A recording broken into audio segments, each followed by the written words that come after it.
Hi, and welcome to the lowdown from me, Nick Cohen.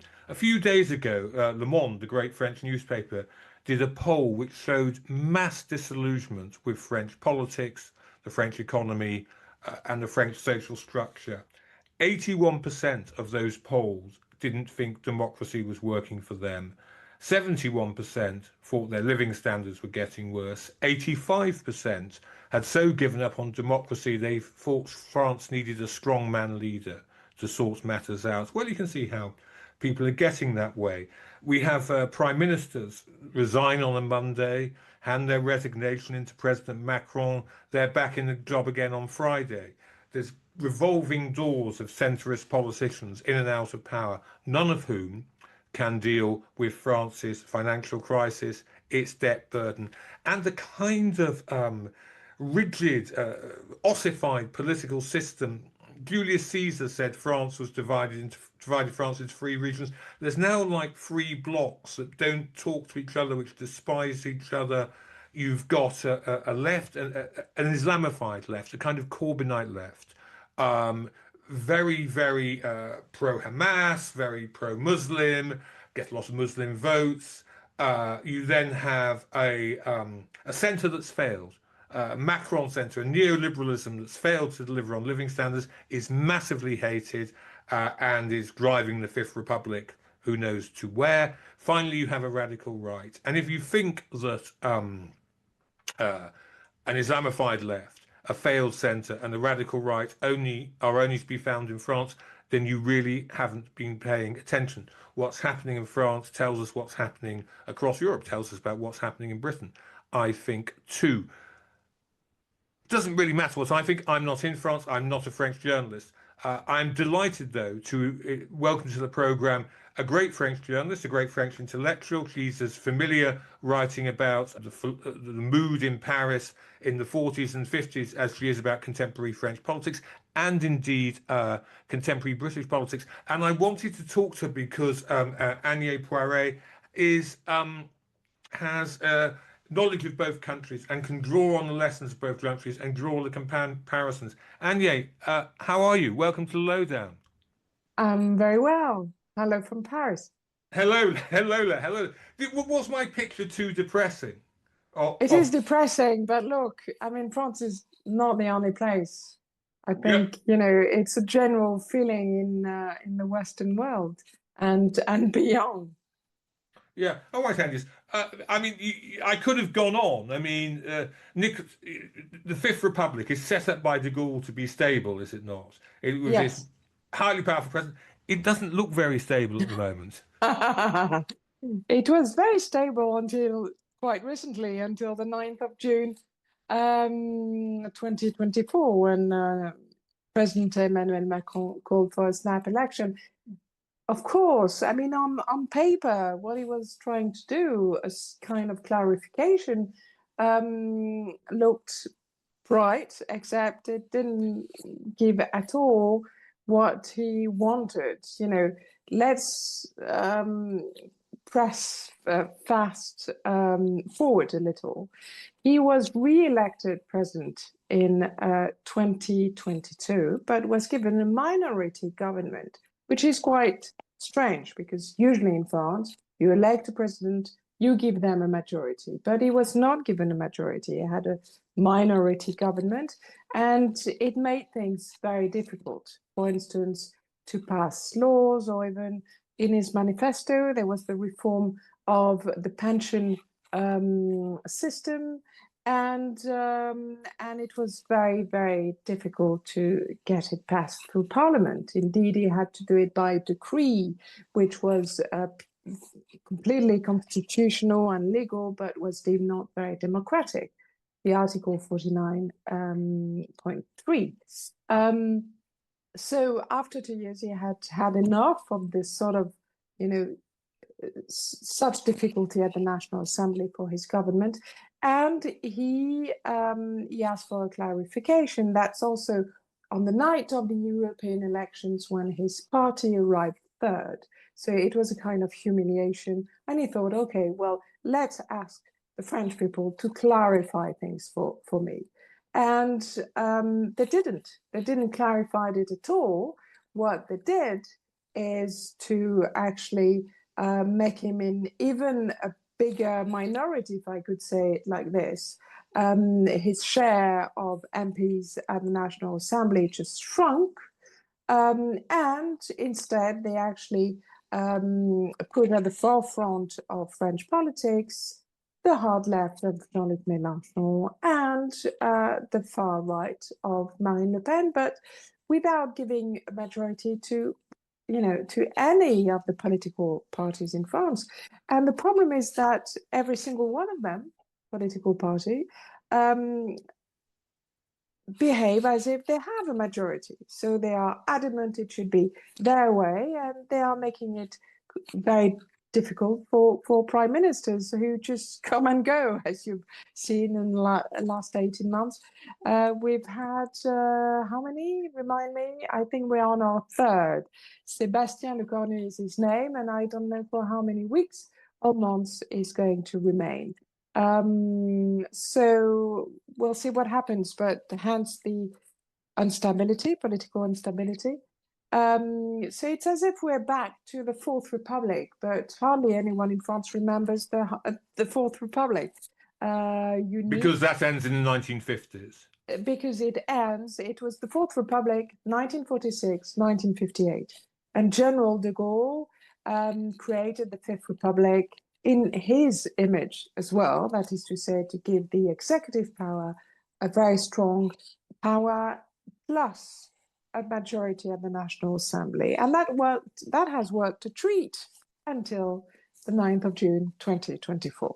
I mean, do you think, Agnès, it is just the blunders of Sarkozy? Forgive me, I was just thinking about him because he's just gone to prison to add to the atmosphere of crisis. The blunders of Macron, political blunders, or is the collapse? Is there something deeper? Because in all Western societies, as you say, this is not an anti-French podcast. We love France. In all Western societies, you've got breakdown of respect. You've got new media just overwhelming the old political class who don't know how to deal with it. You've got fragmentation. You've got moves to the extremes. So, is there something deeper in France, or is it just Macron called a snap election for the National Assembly, got it horribly wrong, and now is just stuck with the consequences? Well, I think it's both.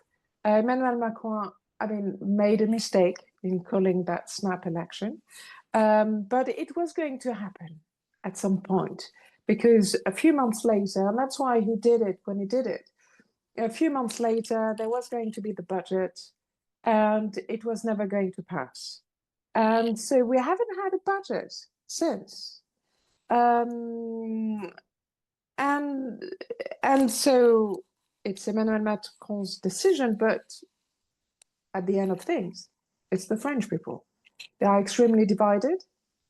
There's almost an atmosphere of civil war. I mean, don't take me wrongly. I mean, there's no civil war in France, but the spirit is much more antagonistic than it usually is. I mean, we are quite an unruly people, and we thrive on division, but this is much worse than I've ever known it. And I'm born in the 70s, so I've got some distance and some experience. And so our National Assembly is the mirror of who we are, and it's not a pretty picture. Agnès, who are the two sides in the civil war, in the unfought civil war?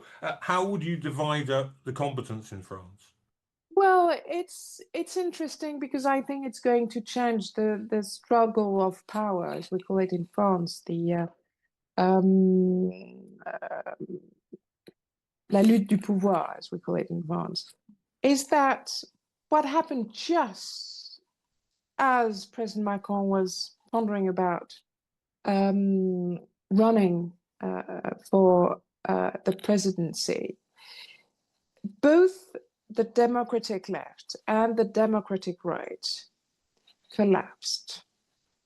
And that created an opportunity for him to emerge, because the center in France never ruled, was never elected. I mean, there were obviously some centrist candidates for the presidency, but they never went through to the second round. And it's always been a sort of marginal political power. And suddenly, because there's two powers, the right wing, the heir of the Gaullist right wing parties, and the democratic left, the Socialist Party, if you like, collapse.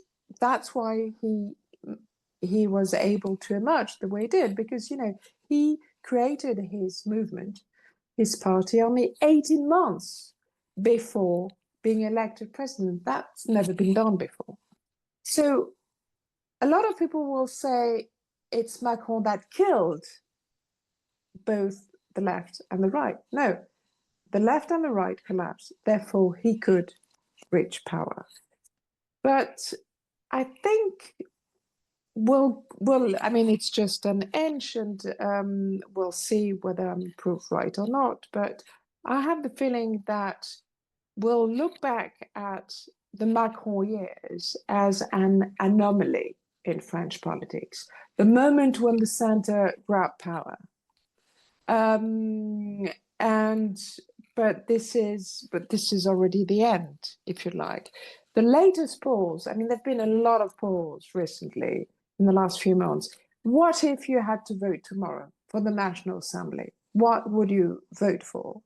And it looks as if the left, the democratic left, I'm not talking about the far left of Jean-Luc Mélenchon, who is anything but democratic.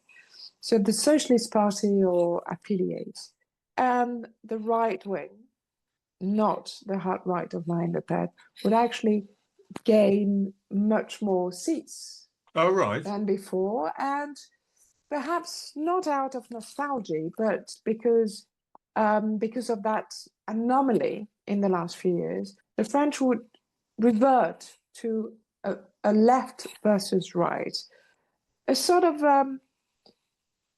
configuration with which they feel much more at ease. Okay. And yes, that is really very interesting, because hardly anyone is saying that here in the UK that I'm aware of. Can we just go through from left to right? Can we start with Mélenchon? What is his movement about, and how powerful is it on the left of French politics?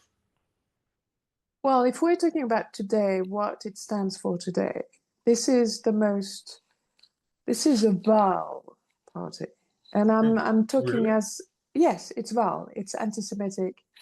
It's anti-France. It is courting the votes of extremists. And it is totally opportunistic. It has no convictions. And I'm talking as someone who thinks that Jean-Luc Mélenchon is the best orator at the National Assembly. He used to be, he's an intellectual, he still is an intellectual, and with the love of French history, a formidable orator who really served the country for decades, but doesn't anymore. He's really, I think, a threat to French democracy. And I could go on for a long time. Why? Okay. First of all, how popular is he? He's less and less popular. Really? Yes, because there've been a lot of investigations, a lot of books that came out, released, and show that his party is ruled like a dictatorship, really. And we're talking about very researched, very serious investigations. A personality cult, as we would say in English. Oh, completely. Yeah. Completely. And that's such a shame. But this is the reality today. I mean, there are a lot of echoes with Corbyn, of course. But Corbyn is old history for you in Britain. But no, I mean, funny. It's really funny you should say this, Agnès, because I'm trying to write a piece at the moment of the left in the 2020s in Europe. Well, certainly in Britain and France. On the one hand, it needs to be Islamified. be, as Corbyn's Labour was, say, or Mélenchon was in France.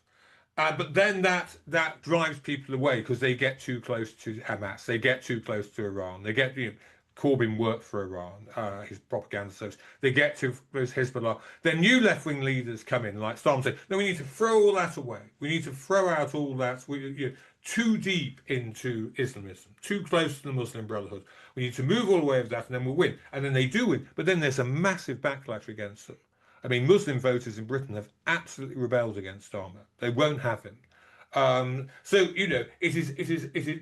there's a real dilemma there for centre-left parties of just in leaving aside the political arguments, the moral arguments to one side. How far down the road do they go? How far do they tolerate Muslim Brotherhood style politics? Or if they reject it, then they pay a price for doing that. But they pay a price for rejecting it as well. Mm-hmm. Yeah. But you were saying the socialists are sort of re-emerging. How they are re-emerging because they sort of agreed a pact, a sort of Faustian pact, at the last elections in July 2024 after the snap for the snap elections, and they entered that awful pact when they sort of dissolved.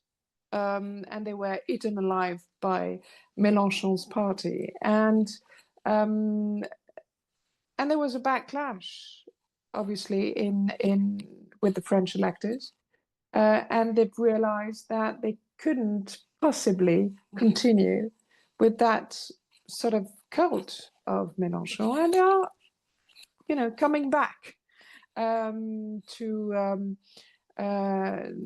social democracy, but it will take time. And also, I think a lot of voters have,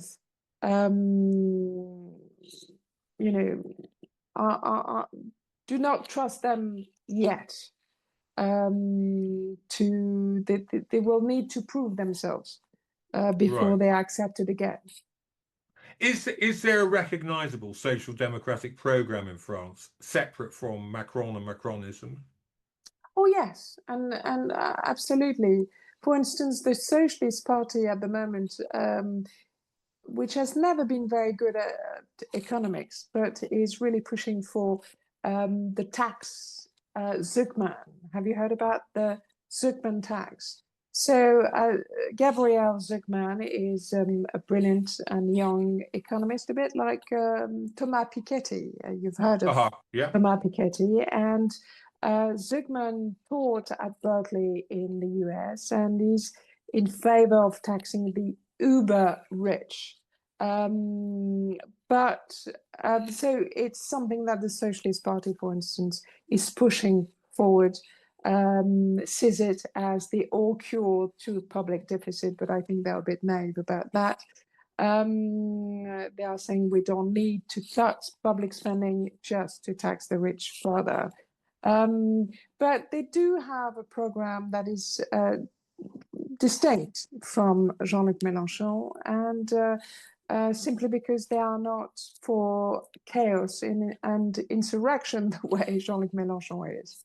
And also there are different currents. The Socialist Party I would like to talk about, for instance,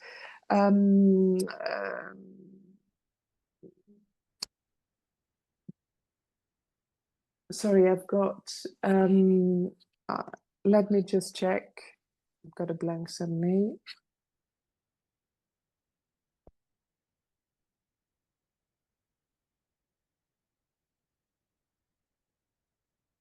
Yes, because his name is very close to Gabriel Zuckman.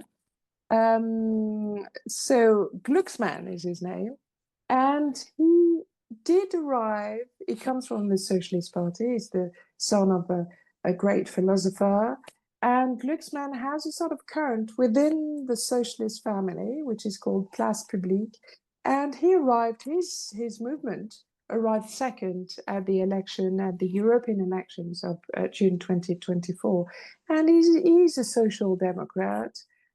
He's very clear about Russia. and in a way that obviously Jean-Luc Mélenchon is not, because Jean-Luc He's very Mélenchon pro-Putin, isn't he? is pro-Putin.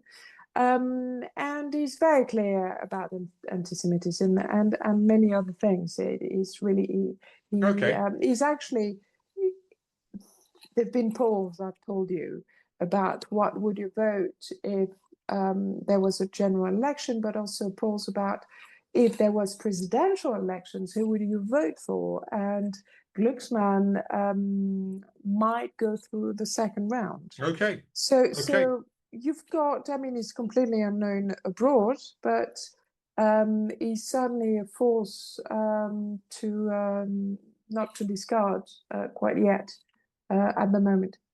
You are listening to The Lowdown with me, Nick Cohen. Our guest today is Agnès Poirier, French journalist and author, and we're discussing the crisis in France and its relevance to Britain and to the wider West. Agnès, you would say, wouldn't you, that Macron has failed as the president, that his attempt to rebuild the French economy, make it more neoliberal, to use the cliche, if that's the right cliche to use. I mean, he has just failed. He's running out of time and has no real lasting achievements. I would say he's probably failed, although we've got 18 months left. But he's failed his second mandate, probably, because of what's happening, and has been happening. But he didn't fail his first mandate, Okay. you know. We'll look back and think that perhaps it was an anomaly, as I said, because the center was suddenly at the helm of the state, which never happened before. But no, he has achieved quite a lot during his first mandate when he had a majority. No, now he has no majority, he can't do anything. It's odd, isn't it? Because everyone goes on. The cliche in Britain is, this is Charles de Gaulle's presidency. This is, de Gaulle had enough of the squabbling politicians of the fourth, and indeed the Third Republic. And he had the all-powerful presidency. And actually, the president turns out not to be that powerful when the chips are down in France. Well, de Gaulle is de Gaulle. And, nobody is, I mean, everybody fails in comparison. And also, if you don't have a majority, what can you do? You know, and also, I think the French are extremely contrarian, usually, on a good day. But you can imagine on a bad day, the way they are, they sort of want to prevent things to happen. I mean, we are very contrarian people, and at the moment it's not a good time for us as a society. How does that bring itself out? I mean, I must say, and I'm sorry this is a cliche, Agnès, but to British people that you think, you've got the most beautiful country, from the Riviera to the Normandy coast to the Alps, fantastic food, fantastic culture. All the women are beautiful, all the men are handsome. Lunch goes on until the evening. Everyone thinks the French life is absolutely, and that's exaggerating. But you know what I mean? Everyone thinks France is a peak of European civilization. Every French person you talk to is completely bloody miserable. I mean, and despairing of their country. You think, what on earth is the matter with you? The French think they live in paradise, but they think they live in hell. And you can't take that away from them. Also, they are used to a very high level of wealth redistribution, but they take it for granted. The thing is, we take what we have for granted. So look at the pension reform, pension age reform. Well, everybody else in Europe retires, at the age of 65, 66, 67, even I think now talking about 67 70. in the UK, there's 67 Yes. in Britain now, and going up, yeah. Yes, and in Italy it's 67. They didn't march, they didn't take the streets. Italians, not a problem. And in Denmark they are talking about raising the pension age to 70, right? In France, we enjoy retirement at 62, and bringing it to 64 for only half the workforce, because you've got so many exemptions. And it's just deemed dictatorial. President Macron is considered as a dictator for doing this, because the way of life, because our right, our fundamental right, human right, is to retire at 62. So we are spoiled brats, and we intend on going on, and we couldn't care less how other people live. What we're interested is now, and everyone has privilege in France, and they just want to keep that. Yeah, I'm always struck when I go to France about and how hierarchical France is, and how aware of status and position people are. I'm not saying that's not true in Britain; it's true everywhere, of course. But for a revolutionary country, for a country which had Jacobinism, which had multiple revolutions, I'm still struck about French culture, and perhaps I'm getting it wrong. The people who have privilege, including privileged access to welfare and pensions, really hold on to it in an almost aristocratic manner. Except it's not aristocratic, because every one of us enjoy different kinds of privileges, and everyone enjoy, as you said, a state of the art. Even though, of course, it's cracking at the at the seams. It's not as good as it used to be. But I'm talking about the health system, which still is superb. It depends where you live. Obviously, if you live in a rural area, it's not going to be as good as in Paris, etc. But compared to other countries, I lived in Britain for 25 years. My God, there's no comparison. The French health service is so much better. Yes. Oh, yeah. And I'm not even talking about America. It's all subsidized, free for the most part. And it's superb. It's based on prevention rather than curing your disease, and education is free, and public state education is of a very high level. The same with universities and Grande École. It costs nothing compared to Britain, and certainly to a country like the United States. So transports are subsidized. It's so much cheaper and so much faster than in other countries, etc. I mean, the list is very long. And this is also in terms of redistribution.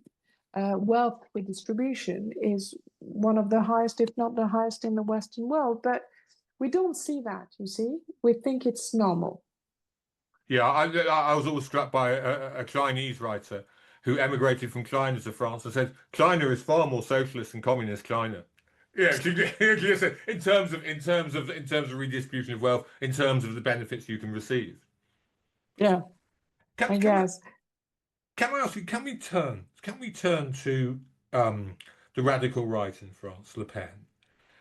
How radical is the French radical right? I mean, if I'm a French Algerian, a French Moroccan, and I wake up to find, in a couple of years, I wake up to find that they've won, how worried should I be? Well, it depends. I mean, you've got three sort of currents, three main currents in the hard right, far right, whatever you want to call it. You have Marine Le Pen and the National Ralley, formerly known as the National Front. She's the daughter of Jean-Marie Le Pen, who died recently. She's born in 1968. But there's more radical than her. Her niece, Marion Maréchal Le Pen, who is much younger, in her early 30s. The granddaughter of Jean-Marie Le Pen, and she's the real ideologue. Marine Le Pen is not really an ideologue. I think she's an opportunist. She's very talented in the sense that she managed to make the far right French into sort of mainstream party. She's now appealing, if you look at the demographics of the voters of Marine Le Pen, she appeals to every single category, to men and women, to the young, to the middle-aged, to the old, to rural France, to blue collars, white collars, to city dwellers. And apart from Brittany, which is still quite immune to the National Rally, to the hard right, you have voters everywhere. I mean, she's the first. She has the first party at the National Assembly. I mean, she doesn't have the majority, but her party is the first one in terms of force. So she's managed to leave, the sort of terrible image that Jean-Marie Le Pen's party had, because he was a Vichy collaborationist, he was xenophobic, anti-Semitic, homophobic, etc. She's not like this, or at least she's really managed to convince the country that she was not like this. She's also twice divorced, a woman, single mother, and she's not like her father. Having said that, should I be afraid of her? Well, I would be much more afraid of her niece, because Marion Maréchal Le Pen is, first of all, younger. She was, I think, the youngest MP when she was elected. I think she was barely 22 or 23. She has experience. She's married to an Italian hard right MEP, and she's very much Catholic, ultra-Catholic, I would say, which is not the case with Marine Le Pen at all. Marine Le Pen, I think, has no patience for religion. And Marion is an ideologue, and actually she was for a long time associated with the third current of hard right, which is Éric Zemmour. Éric Zemmour was a candidate at the presidential elections, and he also talks about civilization, he talks about religion, and I would say, would be slightly more fearful of them. So, I mean, they are not a happy bunch. I wouldn't want to see any of them at the helm of the French state. Certainly not. You are listening to The Lowdown with me, Nick Cohen. Our guest is Agnès Poirier, journalist, author, and commentator on France and on Britain. Agnès, time and again, for as long as I can remember now, going back to, I think, 2002, people on the left in France, or French people, have been told, you've got to vote for a candidate you really don't like very much. I think Chirac was the first to stop the far right. And people were saying, oh, God, better a crook than a fascist, because everyone thought Chirac was a crook, which he probably was. That was to stop Marine Le Pen's father. And then with Macron, you're told again and again, no, you've got to vote for him, even though you can't stand him, to stop his daughter, Le Pen. How long? And I'm interested because from a British point of view, our next election might be about stopping Nigel Farage or stopping Robert Jenrick. And people will say, you've just got to vote Labour. I know you want to vote Green or Scottish Nationalists, or I don't care. Doesn't matter. You've got to vote to stop the extreme right, which in most constituencies would be Labour. Some will be Lib Dem. You've got to be Republicans, like the French, a Republican front, unite. In fact, Labour strategists in Britain are using the term, our next election will be a Republican front election. Oh, really? Yeah. So what interests me is how long can getting people to vote for a candidate like with Macron by the second time around, they strongly disapproved of, to say, well, you've just got to do that, you've got no choice. Does there come a point when that type of tactical voting just breaks down? I think it's about to break down. in 2027. So there are different things to consider here. First of all, we have 2 rounds. That is very different than in Britain, for instance. So usually you vote for the person you like at the first round, and then second round, you vote for the person who is closest, who is a Democrat, if you're a Democrat, obviously, but sort of you think about France before thinking about who you like best. That's something you can do with 2 rounds. And also, don't forget that what we call the Republican Front started with Jean-Marie Le Pen, and it's really very much the heritage of the Second World War. And don't forget, in France, we knew collaboration, we knew Marshal Pétain, okay? And so therefore the idea that Jean-Marie Le Pen could get to power, it was just not possible, because he was pro-Vichy, he had a lot of collaborationist friends, he was xenophobic, anti-Semitic, and that was just a no-no. It was, and that's the reason why everybody, I mean, Jacques Chirac was elected with, I think, more than 80% of the votes. That is to say, the left massively, I was one of them, massively voted for him. And I didn't have any problem with it. Chirac was a Democrat. That's all, what mattered.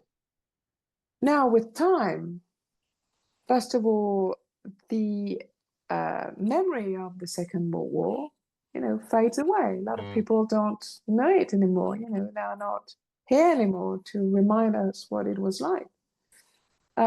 Secondly, Jean-Marie Le Pen is dead, and Marine Le Pen's great achievement is really to have convinced the French people that she was not like her father. Indeed, she's not like her father, but I'm not sure she would do a great job as president.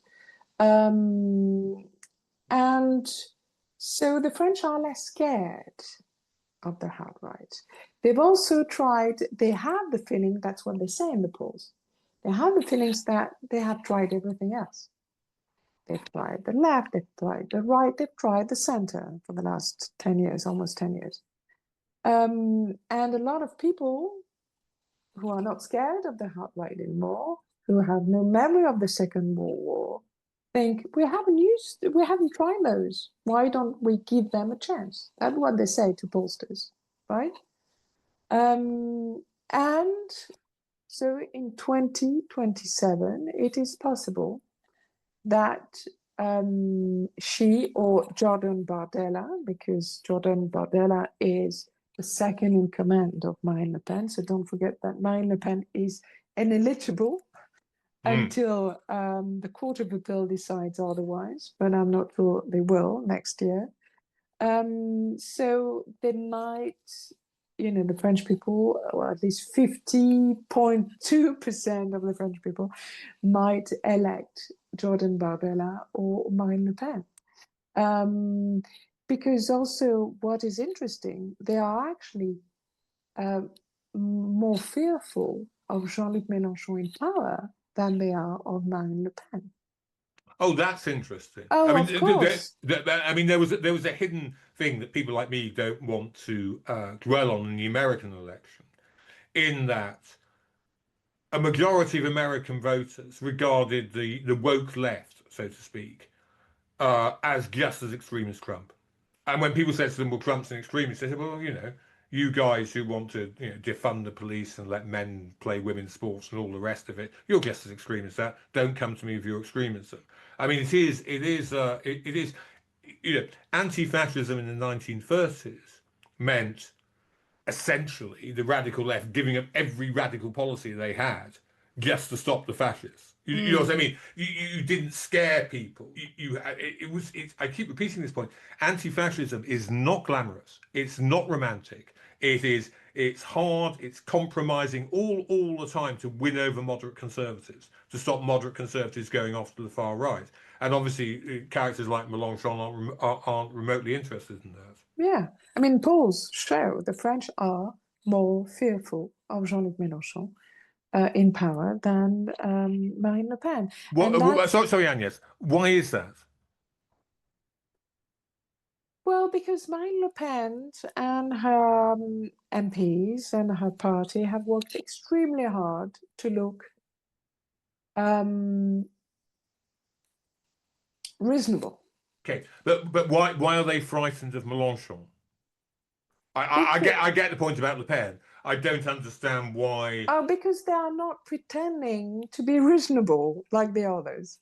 They go to the National Assembly dressed in t-shirts or in football shirts. They insult each other. If you see, they just want insurrection. They look dangerous, they speak dangerous, and they don't care. Whereas Marine Le Pen's party is much more clever in the way they present themselves. They don't insult people.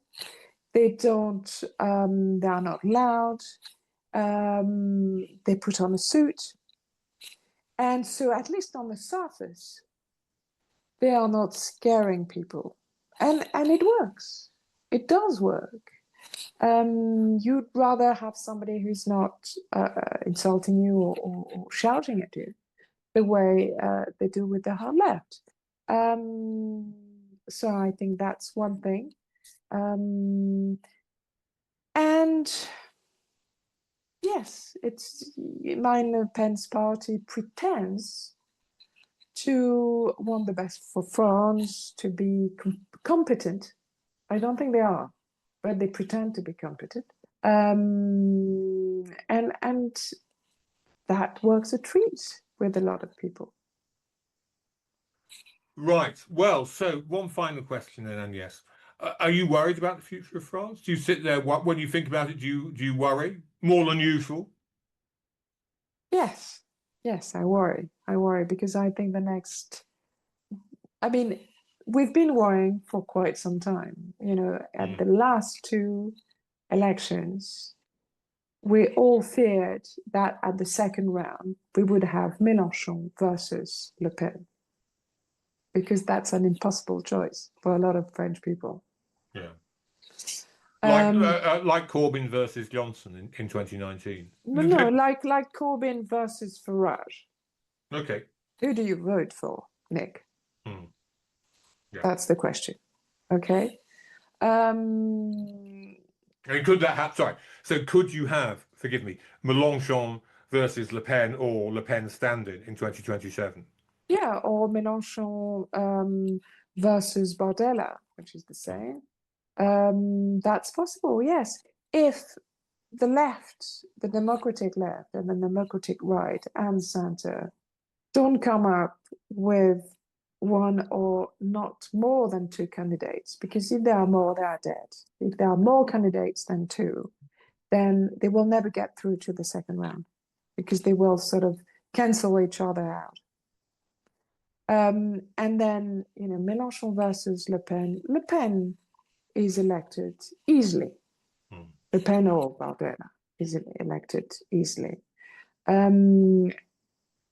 But even before that, if you've always voted in your life, this is, for most of the French people, an impossible choice. On that note, on that rather grim note, I fall into the trap of saying, oh, look at America, Trump has taken its over, and Europe is the home of liberal democracy. There is absolutely no guarantee at all that liberal democratic parties will triumph in France any more as they're guaranteed they'll triumph in Britain. These things always have to be fought for. And yes, it's been an absolute pleasure and an education having you on today. My Thank you so pleasure. much. Thank you You're so welcome, Nick. thank you so much. I need to thank, as always, producer Andy Hoskin. I need to remind you, if you like my work, you can read me on Substack, Nick Cohen, writing from London. Just Google Nick Cohen Substack, Nick Cohen. It'll come up. You'll find it one way or the other. If you like this podcast, please, please, please write some nice comments underneath on Apple or Spotify or YouTube or whatever you're watching on. Give us a nice rating. It helps spread the word. While you prepare to do that, while you compose your sentences, I will thank you so much for listening and say until next time, goodbye.